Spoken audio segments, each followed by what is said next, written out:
قدرمنو کتونکو څنګه تاسو سره پروګرام شروع کې مولوي چې زموږ سره نن د پښتونخوا سره تعلق لرونکي ډېر هنرمندان ناست دي.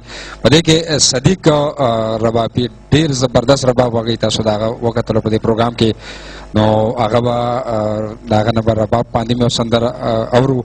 خو د هغې نه وړاندې چونکې زموږ سره نظار صاحب ناست دی، او نظار صاحب داسې دی چې هغه په پښتو او پښتونولۍ مین دی، او چرته چې د پښتو پروګرام وي نو نظار صاحب هلته کې راځي، او مطلب دا چې په یو کې د پښتنو دپاره ډېر خدمات هم دي. نو د نظار صاحب نه زه د دې محفل اختر د مسافرو دا پروګرام دی، مسافر انجوای کوي، نو زه غواړم چې نظار صاحب په دې موقع یو دوه درې خبرې وکړي او قدرمند کتونکي ستاسو د خبرو نه خوند واخلي.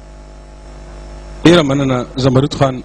زه د اختر په دې مبارکه موقع د خپل طرفه او درې ناستو ټولو ملګرو د طرفه دنیا په ګوټ ګوټ کې چېرته چې څوک دا پروګرام ګوري او مونږ ګوري، هغوی ته د اختر مبارکي وم، او د اختر په دې مبارکه موقع باندې دا دعا کوم چې الله پاک دې وکړي چې د اختر دا مبارکه خوشحالي د ځان سره دې پښتون وطن له او د پښتنو له او د پښتنو د خاورې له امن راوړي، خوشحالي وله راوړي، سوکالي وله راوړي، او بیا د پښتنو په حجرو کې، په کوڅو کې، په میدانونو کې خنداګانې وي، ټوکې ټکالې وي.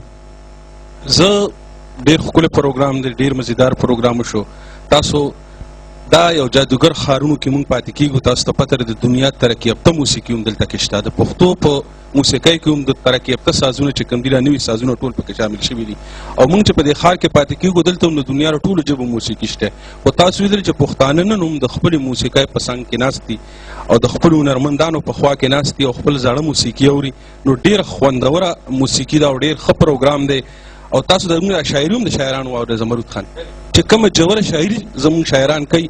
او زموږ د شاعرانو دا کمال دی چې په هر وخت کې تاریخ چې تاسو وګورئ د پښتو ژبې، نو په هر دور کې د ولس او د وخت صحیح ترجماني په خپله شاعرۍ کې کړې ده. د خپلو خلکو ډېره ښه عکاسي د خپل وخت کړې ده.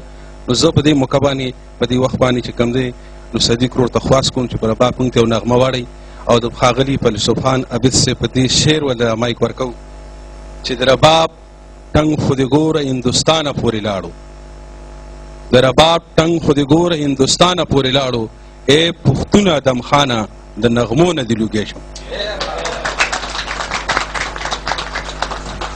ډېر ښه نظار صاحب، ډېر خوږې خبره کړې. واقعي چې دوبۍ کې خو ډېرې موسیقۍ دي، زموږ د پښتنو تنده ماتېږي په رباب او په خپله موسیقۍ باندې.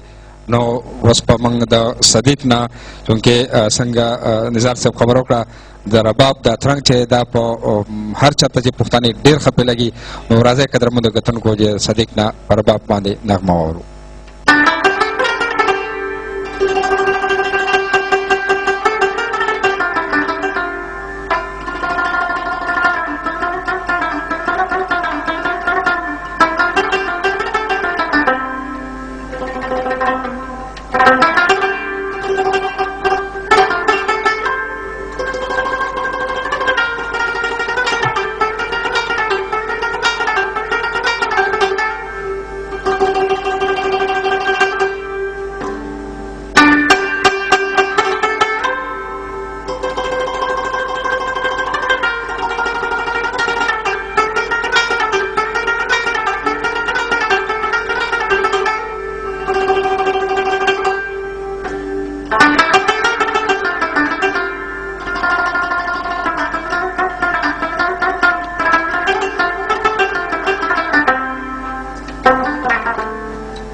Thank you.